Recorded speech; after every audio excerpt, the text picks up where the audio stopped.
ఖమ్మం రెండు తెలుగు రాష్ట్రాలకు కావాల్సిన ప్రాంతం. అప్పుడు సమయం అర్ధరాత్రి 2 గంటలవుతుంది. అది ఖమ్మం జిల్లాలోని వైరా రోడ్డు వైపు ఉన్న ఒక అత్యంత విలాసవంతమైన బంగ్లా. ఆ బంగ్లాలో నుంచి పెద్ద పెద్దగా ఒక మహిళ ఆర్తనాదాలు వినిపించాయి. కొద్ది నిమిషాల్లోనే ఖమ్మం టౌన్ పోలీసులు ఆ బంగ్లాను చుట్టుముట్టారు. లోపలికి వెళ్లి చూసిన పోలీసులకు రక్తం గడ్డకట్టినట్టయింది. హాల్లో ఆ ఊర్లోనే పేరు మోసిన పెద్ద వ్యాపారి, ఫైనాన్షియర్ భాస్కర్ రావు నెత్తుటి మడుగులో పడి ఉన్నాడు. అతని వయసు సుమారు 50 ఏళ్లుంటాయి.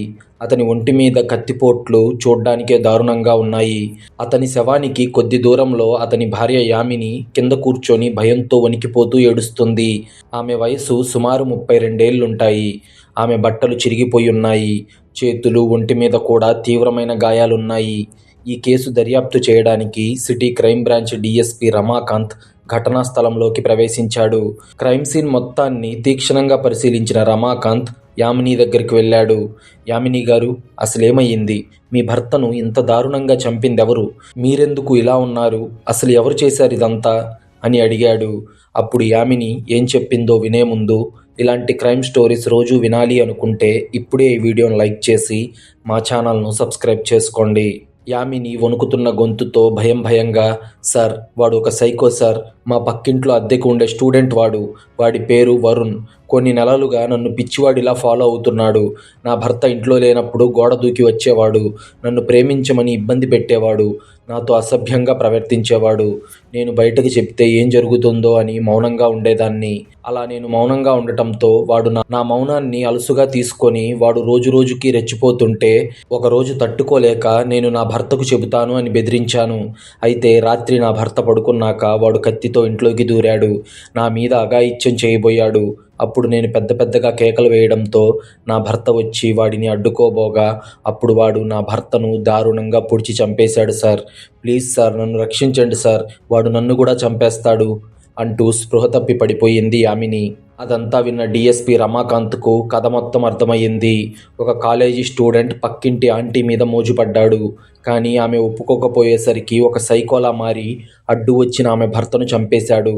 ఇక ఏమాత్రం ఆలస్యం చేయకుండా ఆ వరుణ్ ఉంటున్న పక్కింటికి వెళ్ళి మొత్తం చెక్ చేయడం మొదలుపెట్టాడు రమాకాంత్. కానీ అప్పటికే ఆ వరుణ్ అనే కుర్రాడు ఇల్లు వదిలి పారిపోయాడు. వాడి గదిలో యామిని ఫోటోలు వందల సంఖ్యలో గోడకు అంటించి ఉన్నాయి. వాడి డైరీలో యామిని నాది కాదు అని మా ఇద్దరి మధ్యకి ఎవరైనా వస్తే చంపేస్తా అని రక్తంతో రాసి ఉంది.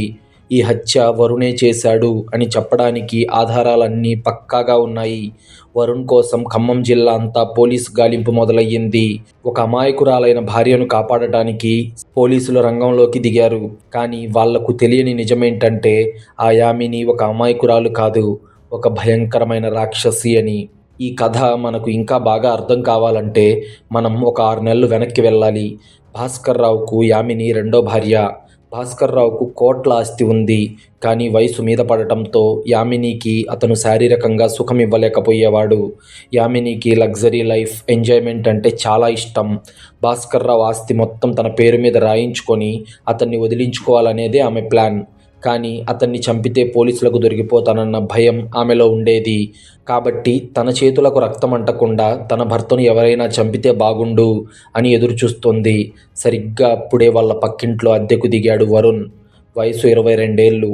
ఖమ్మంలోని ఒక ఇంజనీరింగ్ కాలేజీలో అతను చదువుతున్నాడు. చూడటానికి చాలా అమాయకంగా, సైలెంట్గా ఉంటాడు. కాలేజీకి వెళ్ళడం రావడం తప్ప అతనికి వేరే ప్రపంచం లేదు. యామిని కన్ను వరుణ్ మీద పడింది. అతను ఒక అమాయకపు కుర్రాడు. వాడిని తన వలలో వేసుకొని వాడి చేత తన భర్తను చంపించి ఆ తర్వాత వాడు ఒక సైకో అని పోలీసులకు పట్టిస్తే తనకు ఆస్తి దక్కుతుంది, కేసు కూడా క్లోజ్ అవుతుంది అని ఒక భయంకరమైన ప్లాన్ వేసింది. ఆ ప్లాన్లో భాగంగానే యామిని వరుణ్కు దగ్గరవడం మొదలుపెట్టింది. వరుణ్ కాలేజీ నుంచి వచ్చేటప్పుడు బాల్కనీలో నిలబడి పలకరించడం, రోజూ ఇంట్లో ఏదో ఒకటి వండి అతనికి తీసుకెళ్లి ఇవ్వడం వంటివి చేసేది. అప్పటికే వయసులో ఉన్న వరుణ్ అంత అందమైన యామిని తనతో క్లోజ్గా మూవ్ అవుతుంటే మెల్లగా అతను కూడా ఆమె మాయలో పడిపోయాడు. భాస్కర్ రావు ఇంట్లో లేని సమయంలో వరుణ్ను తన ఇంటికి పిలిపించుకొని వాడితో యామిని సరసాలాడేది. అలా వాళ్ళ బంధం ఇరుగు పొరుగు సంబంధం నుంచి అక్రమ సంబంధంగా మారింది. వరుణ్ ఆమెను పిచ్చి పిచ్చిగా ప్రేమించడం మొదలుపెట్టాడు. నువ్వంటే నాకు ప్రాణం యామిని అని ఆమెను ఆరాధించేవాడు. వయసులో ఉన్న కుర్రాడు, పైగా అప్పటిదాకా అతనికి ఆడదాని స్పర్శ కూడా తెలీదు. అలాంటిది యామిని వాడికి అన్ని రకాల సంతోషాలు ఇవ్వడంతో వాడికి తెలియకుండానే వాడి ప్రపంచం ఆమె చుట్టూ తిరగడం మొదలయ్యింది. అప్పుడు యామిని తన అసలు ప్లాన్ అమలు చేసింది. భాస్కర్రావుతో తనకి సుఖం లేదని, తనని అనుమానిస్తున్నాడు అని వరుణ్ ముందు ఏడ్చింది. కావాలనే తన చేతుల మీద గాయాలు చేసుకొని అనుమానంతో కొట్టాడు అని వరుణ్కు చూపించి, వరుణ్, నేను ఈ రాక్షసుడి చేతిలో ఎక్కువ రోజులు ఉండలేను, వాడు నన్ను చంపేస్తాడు, ప్లీజ్ నువ్వే నన్ను రక్షించాలి అని వరుణ్ కాళ్ళ మీద పడి ఏడ్చింది. ప్రేమలో గుడ్డివాడైన వరుణ్ రక్తం మరిగిపోయింది. ఏడవకి యామిని, నిన్ను ఆ ముసలోడి బారి నుంచి నేను కాపాడతాను, వాడిని చంపేసి మనం దూరంగా వెళ్ళిపోదాం అని యామినికి మాటిచ్చాడు. ఒక పనికి మాలిన బకరా తన వలలో పడింది అని యామిని మనసులోనే నవ్వుకుంది. అది ఆదివారం రాత్రి. భాస్కర్రావు గాఢ నిద్రలో ఉన్నాడు. యామిని మెసేజ్ చేయగానే వరుణ్ వెనక గోడ దూకి కత్తితో ఇంట్లోకి రాగా యామిని వాడికి భాస్కర్రావు పనుకున్న బెడ్రూమ్ దారి చూపించింది. వరుణ్ బెడ్రూంలోకి వెళ్ళి నిద్రపోతున్న భాస్కర్రావును కత్తితో విపరీతంగా పొడిచి చంపేశాడు. ఒక అమాయకపు కుర్రాడు యామిని మీద ఉన్న ప్రేమతో ఒక హంతకుడిగా మారాడు. కాసేపటికి భాస్కర్రావు చనిపోగానే వరుణ్ యామిని దగ్గరికి వచ్చి, యామిని, వాణ్ణి చంపేశాను, ఇంట్లో ఉన్న డబ్బు నగలు తీసుకో, మనం పారిపోదాం అని అన్నాడు. కానీ అప్పుడే యామిని తన అసలు రంగు బయటపెట్టింది. బలంగా వరుణ్ణి పక్కకి నెట్టేసిన యామిని తన బట్టలు తానే చింపుకోవడం మొదలుపెట్టింది. అలాగే పక్కనే ఉన్న కత్తితో తన చేతి మీద కోసుకుంది. అదంతా చూసి షాక్ అయిన వరుణ్, యామిని, ఏం చేస్తున్నావు? నీకేమైనా పిచ్చి పట్టిందా? ఎందుకు ఇలా చేస్తున్నావు అని వరుణ్ కంగారుగా అడగ్గా యామిని పెద్దగా నవ్వి, ఒరే పిచ్చోడా, నేను ఈ 100 కోట్ల ఆస్తిని వదిలేసి నీతో ఎందుకు వస్తాన్రా? నాకు నా భర్త ఆస్తి కావాలి, కానీ నా చేతులకు రక్తం అంటకూడదు. అందుకే నిన్ను వాడుకున్నాను. ఇప్పుడు నేను పోలీసులకు ఫోన్ చేసి నువ్వు ఒక సైకో అని, నా భర్తను చంపి నా మీద అఘాయిత్యం చేయబోయావని చెప్తాను. ఆల్రెడీ నా ఫోటోలు కూడా నీ గదిలో నేనే పెట్టాను. నీ డైరీలో కూడా నీకు తెలియకుండా నేనే రాశాను. నీకు ఖచ్చితంగా ఉరిశిక్ష పడుతుంది. ఇక నీ పని అయిపోయిందిరా పిల్ల బకరా అని నవ్విన యామిని పెద్దగా ఏడుస్తూ అరుస్తున్నట్టు, కాపాడండి, నన్ను కాపాడండి అని అరవడం మొదలుపెట్టింది. అదంతా చూసి భయపడిపోయిన వరుణ్ అక్కడి నుంచి పారిపోయాడు. ఇక్కడితో యామిని ప్లాన్ సక్సెస్ అయ్యింది. భాస్కర్రావు చనిపోయాడు. ఎలాగో వరుణ్ పోలీసులకు దొరికిపోతాడు. ఇక ఆస్తి మొత్తం తనకే అని లోలోపల సంబరాలు చేసుకుంటుంది. ఇప్పుడు ఈ కథ మళ్ళీ ప్రస్తుతంలోకి వచ్చింది. వరుణ్ కోసం పోలీసులు వెతుకుతున్నారు. ఇక యామిని ఏమో హత్య జరిగిన 2వ రోజు రాత్రి తన బెడ్రూమ్లో రిలాక్స్ అవుతూ, అబ్బా, నా మొగుడి పీడ వదిలిపోయింది అనుకుంటూ వైన్ తాగుతుంది. అప్పుడే సడన్గా కరెంటు పోయింది. ఇల్లంతా చీకటిగా మారగా ఆ చీకట్లో బాల్కనీ డోర్ మెల్లగా తెరుచుకుంది. ఎవరో అడుగులు వేసుకుంటూ లోపలికి వస్తున్న శబ్దం వినిపించడంతో యామిని భయంగా, ఎవరు అని అడిగింది. అప్పుడు చీకట్లో నుంచి యామిని ముందుకు ఒక వ్యక్తి వచ్చి నిలబడ్డాడు. వాడెవరో కాదు, పోలీసుల కళ్ళు గప్పి పారిపోయిన వరుణ్. వరుణ్ని చూసి భయపడిపోయిన యామిని వెంటనే ఫోన్ తీసి పోలీసులకు ఫోన్ చేయబోయింది. అప్పుడు వరుణ్ వేగంగా వచ్చి ఆమె జుట్టు పట్టుకొని లాగి ఫోన్ కింద పడేశాడు.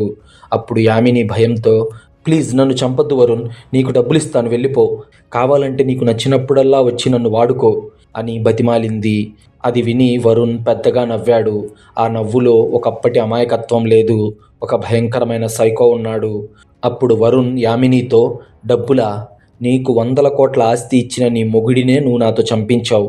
నువ్వు నాకు డబ్బులు ఇస్తావా యామిని? నువ్వు నన్ను వాడుకున్నాను అనుకుంటున్నావు కదా. ఒక పక్కింటి అమాయకుడిని సక్సెస్ఫుల్గా బకరా చేశాను అని ఆనందిస్తున్నావు కదా. నువ్వు నన్ను బకరాన్ చేయలేదు, నేనే నిన్ను చేశాను. నేను కావాలనే నీ పక్కింట్లోకి అద్దెకొచ్చాను, కావాలనే నీ వలలో పడ్డట్టు నటించాను అని అనగా షాక్ అయిన యామిని, ఏంటి నువ్వనేది? నువ్వెవరసలు అని అయోమయంగా అడగ్గా వరుణ్ కళ్ళు కోపంతో నిప్పురవ్వల్లా ఎర్రగా మారిపోయాయి. నా పేరు వరుణ్ కాదు యామిని, నా పేరు నందగోపాల్. నా తండ్రి పేరు రాజగోపాల్. 10 ఏళ్ల క్రితం ఖమ్మంలో మా నాన్న, నీ భర్త భాస్కర్రావు ఇద్దరు బిజినెస్ పార్ట్నర్స్గా ఉండేవాళ్ళు. నీ భర్త నా తండ్రిని దారుణంగా మోసం చేసి మా ఆస్తి మొత్తం లాక్కొని నా తండ్రిని ఆత్మహత్య చేసుకునేలా చేశాడు. నా తండ్రి చావుకి మా కుటుంబం రోడ్డున పడటానికి కారణం నీ భర్తే అని వరుణ్ అలియాస్ నందగోపాల్ చెప్పిన కథ మొత్తం విన్నాక యామినికి మైండ్ బ్లాక్ అయిపోయింది. అప్పుడు వరుణ్, నాకు నీ భర్తను చంపాలనుంది, కానీ నేను చంపితే దొరికిపోతాను. అందుకే నీ భర్తకు శత్రువులు ఎవరైనా ఉన్నారా అని వెతికాను. అప్పుడే నాకు తెలిసింది వాడి ఇంట్లోనే వాడికి అతిపెద్ద శత్రువుగా నువ్వున్నావని, వాడి ఆస్తి కోసం నువ్వు వాడిని చంపాలనుకుంటున్నావని నాకు అర్థమైంది. అందుకే నీ పక్కింట్లోకి వచ్చి నీ ప్లాన్కి నేను ఒక పావులా మారాను. నువ్వు నాకు తెలియకుండా నన్ను పోలీసుల దగ్గర ఇరికించాలని స్కెచ్ వేసినట్టే నేను నీకు తెలియకుండానే ఒక మాస్టర్ స్కెచ్ వేశాను యామిని. నువ్వు నిన్న వాడిని చంపమని నాకు కత్తిచ్చావే, దాని మీద ఉన్నది నా వేలి ముద్రలు కాదు, నీ వేలి ముద్రలు. నీ భర్త భాస్కర్రావు ఏ బెడ్రూమ్లో పనుకున్నాడో చూపించిన నువ్వు నాతో పాటు లోపలికి రాకుండా ఆగిపోవడం వల్ల నా ప్లాన్ సక్సెస్ అయ్యింది. వాడిని చంపడానికి లోపలికి వెళ్ళిన నేను చేతులకు గ్లౌజ్ వేసుకున్నాకే నాతో పాటు జాకెట్ కోట్లో పెట్టుకుని తెచ్చుకున్న కత్తిని బయటకు తీసి వాడిని చంపాను.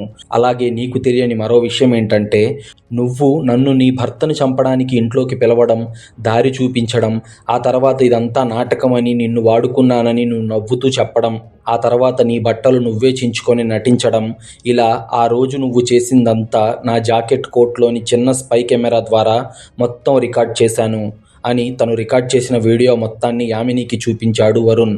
అది చూసిన యామినికి గుండె ఆగినంత పనయ్యింది. తాను ఒక అమాయకుడిని వాడుకున్నాను అనుకుంది. కానీ తనకి తెలియకుండా తనే ఒక పెద్ద రాక్షసుడి ట్రాప్లో పడ్డానని ఆమెకు అర్థమయ్యింది. అప్పుడు వరుణ్ అలియాస్ నందగోపాల్, ఇప్పుడు నా దగ్గర ఉన్న ఈ సాక్ష్యాలు మొత్తం పోలీసులకు ఇస్తే చాలు, నీ చాప్టర్ క్లోజ్ అయిపోతుంది. ఖరీదైన చీరలు కట్టుకొని, బంగారు నగలు వేసుకొని, విలాసాలు చేస్తూ సంతోషంగా గడపాలి అని కలలు కన్న నువ్వు చేతులకి సంకెళ్ళు వేసుకొని, తెల్లటి చీర కట్టుకొని జైల్లో ఉంటావు అని నవ్వాడు. అదంతా తలుచుకొని భయపడిపోయిన యామిని వణికిపోతూ, వద్దు, అలా చెయ్యొద్దు, ప్లీజ్, నీకేం కావాలంటే అది ఇస్తాను, చెప్పు వరుణ్, నీకేం కావాలి అని ఏడుస్తూ అడగ్గా వరుణ్ సోఫాలో కాలు మీద కాలు వేసుకొని కూర్చొని, నా తండ్రి ఆస్తి లాక్కొని నీ మొగుడు ఎంజాయ్ చేశాడు. ఇప్పుడు ఆ ఆస్తి మొత్తం నాకే కావాలి. రేపు ఉదయం బ్యాంకుకు వెళ్ళి నీ భర్త అకౌంట్లో ఉన్న 20 కోట్లు నేను చెప్పిన అకౌంట్కి ట్రాన్స్ఫర్ చేయి. ఆ తర్వాత మీ పేర్ల మీద ఉన్న ఆస్తులన్నీ నేను చెప్పిన పేరు మీదకి గిఫ్ట్ డీడ్గా రాయాలి. అలా చేయకపోతే ఈ వీడియోని పోలీసులకు అందేలా చేస్తాను.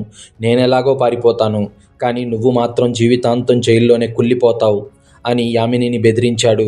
అదంతా విన్న యామిని భయంతో వరుణ్ చెప్పిన దానికి సరే అని ఒప్పుకుంది. మరుసటి రోజు యామిని భయపడుతూనే బ్యాంకుకు వెళ్ళి తన భర్త అకౌంట్ నుంచి 20 కోట్ల రూపాయలు వరుణ్ చెప్పిన బినామీ అకౌంట్కి ట్రాన్స్ఫర్ చేసింది. కానీ నరనరాల్లో క్రూరత్వం నింపుకున్న యామిని సైలెంట్గా ఉండే రకం కాదు కదా. ఆమె వరుణ్ను చంపడానికి ఒక కాంట్రాక్ట్ కిల్లర్కి సుపారీ ఇచ్చి, ఆ వరుణ్ గాడు ఈ రాత్రికి మళ్ళీ నా ఇంటికి వస్తాడు, రాగానే వాడిని చంపేసి ఆ వీడియో ఉన్న ఫోన్ లాక్కోండి అని చెప్పింది. కానీ వరుణ్ ఆమె కంటే ఒక అడుగు ముందే ఉన్నాడు అన్న విషయం ఆమెకి తెలియదు. యామిని ఊహించినట్టుగానే ఆ రోజు రాత్రి యామిని ఇంటికి వచ్చాడు వరుణ్. ఆస్తులు ఎవరి పేరు మీదకి మార్చాలో యామినికి వివరాలు ఇస్తూ ఉండగా యామిని ప్లాన్ ప్రకారం గూండాలు ఇంట్లోకి వచ్చారు.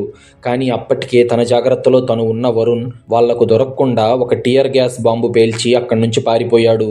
వెళ్తూ వెళ్తూ యామినికి, నీ గేమ్ ఓవర్ అయిపోయింది యామిని, నువ్వు నా మాట వినలేదు, ఇప్పుడు నీ వీడియో పోలీసుల దగ్గరికి వెళ్తుంది, ఇక రోజులు లెక్క పెట్టుకో అని మెసేజ్ చేశాడు. అది చూసిన యామినికి చెమటలు పట్టాయి. ఏం చేయాలో అర్థం కాలేదు. అటు క్రైమ్ బ్రాంచ్లో డిఎస్పీ రమాకాంత్కు యామిని చెప్పిన స్టోరీ మీద మొదటి నుంచి అనుమానంగా ఉంది. నిజంగా వరుణ్ ఒక సైకో అయితే మర్డర్ చేసి తనే హత్య చేసినట్టు అంత క్లియర్గా సాక్ష్యాలు ఎందుకు వదిలేస్తాడు? ఇకపోతే ఆ డైరీలో రాతలు, ఆ ఫోటోలు అన్నీ న్యాచురల్గా లేవు, కావాలనే ఆర్టిఫిషియల్గా సెటప్ చేసినట్టు ఉన్నాయి అని ఆ కోణంలో ఇన్వెస్టిగేషన్ మొదలుపెట్టిన రమాకాంత్ వరుణ్ బ్యాక్గ్రౌండ్ గురించి ఆరా తీశాడు. వరుణ్ కాలేజీ ఫ్రెండ్స్ని ఎంక్వైరీ చేస్తే అతనికి ఒక షాకింగ్ నిజం తెలిసింది. వరుణ్ అసలు పేరు నందగోపాల్ అని, 10 ఏళ్ల క్రితం ఆత్మహత్య చేసుకున్న రాజగోపాల్ కొడుకని పోలీసులకు తెలిసింది. రమాకాంత్కి ఈ కేసు లింక్ మొత్తం అర్థమైపోయింది. ఇదొక పాత పగ అని, వరుణ్ కావాలనే యామినిని ట్రాప్ చేశాడు అని అతనికి అర్థమయ్యింది. సరిగ్గా అదే సమయంలో యామిని భర్త బ్యాంక్ అకౌంట్ నుంచి 20 కోట్లు ఒక అనామక అకౌంట్కి ట్రాన్స్ఫర్ అయిన విషయం పోలీసులకు తెలిసింది. హత్య జరిగిన 2 రోజులకే భార్య భర్త అకౌంట్ నుంచి 20 కోట్లు ఎందుకు ట్రాన్స్ఫర్ చేసింది అనే అనుమానంతో రమాకాంత్ వెంటనే తన టీంతో యామిని ఇంటికి వెళ్ళాడు. ఇంట్లోకి ఎంటర్ అయిన రమాకాంత్కి యామిని పారిపోవడానికి బ్యాగ్ సర్దుకుంటూ దొరికిపోయింది. అది చూసిన రమాకాంత్ ఆమెను లాగి చెంప మీద ఒకటి కొట్టి, ఏం యామిని, నీ సైకో లవర్ ఏమయ్యాడు? వాడికి 20 కోట్లు ఎందుకు ఇచ్చావు? మీ ఇద్దరి నాటకం నాకు అర్థమయ్యింది. మర్యాదగా నిజం చెప్పు, లేదంటే కొత్తగా జాయిన్ అయిన మా లేడీ కానిస్టేబుళ్ళకి 3rd డిగ్రీ ట్రీట్మెంట్ ట్రైనింగ్ నీ మీద ఇప్పిస్తాం అని కోపంగా అన్నాడు. అది విని హడలిపోయిన యామిని భయంతో తన ప్లాన్ని, అలాగే వరుణ్ తనను ఎలా రివర్స్ బ్లాక్మెయిల్ చేశాడో మొత్తం కక్కేసింది. ఆ వరుణ్ అలియాస్ నందగోపాల్ తనని ఎలా వాడుకున్నాడో ఏడుస్తూ చెప్పింది. అదంతా విన్న పోలీసులు వరుణ్ మొబైల్ సిగ్నల్స్ ట్రేస్ చేసి వాడు ఖమ్మం రైల్వే స్టేషన్లో ట్రైన్ ఎక్కుతుండగా చుట్టుముట్టారు. వరుణ్ ఎదురుగా వెళ్ళి నిలబడ్డ రమాకాంత్, ఏం వరుణ్, అదే అలియాస్ నందగోపాల్, తండ్రి పగ తీర్చుకోవడానికి అద్దిరిపోయే ఒక మర్డర్ ప్లాన్ వేశావు. ఆ యామినిని కూడా బాగా వాడుకున్నావు. కానీ చట్టం ముందు మాత్రం నువ్వు ఒక హంతకుడివి అనే విషయాన్ని మర్చిపోయావు అని అనగా వరుణ్ నవ్వుతూ, సార్, నా తండ్రిని మోసం చేసిన వాడిని చంపాను. ఆ విషయంలో నాకు ఎలాంటి బాధ లేదు. ఇక యామిని అంటారా, అదేం అమాయకురాలు కాదు. అది కూడా ఒక రాక్షసే. దానికి కూడా తగిన శాస్తి చేశాను. ఆ 20 కోట్లు కూడా ఎక్కడికి చేరాలో అక్కడికి చేరిపోయాయి అని వరుణ్ నవ్వుతూ పోలీసులకు లొంగిపోయాడు. యామినికి తన భర్త హత్యకు కుట్ర పన్నినందుకు, తప్పుడు సాక్ష్యాలు సృష్టించినందుకు 14 ఏళ్ల జైలు శిక్ష పడింది. తను దేనికోసమైతే ఇంత దారుణానికి ఒడిగట్టిందో ఆ ఆస్తి మొత్తాన్ని ప్రభుత్వం జప్తు చేసింది. ఇక వరుణ్కేమో మర్డర్ చేసినందుకు, బ్లాక్మెయిల్ చేసినందుకు యావజ్జీవ కారాగార శిక్ష పడింది. చూశారుగా, ఒకరిని వాడేసుకొని మనం కింగ్ అవ్వాలి అనుకుంటే మనకంటే పెద్ద ఆటగాడు మన కోసం ఎదురు చూస్తుంటాడు. యామిని వరుణ్ను ఒక అమాయకుడిగా చూసింది.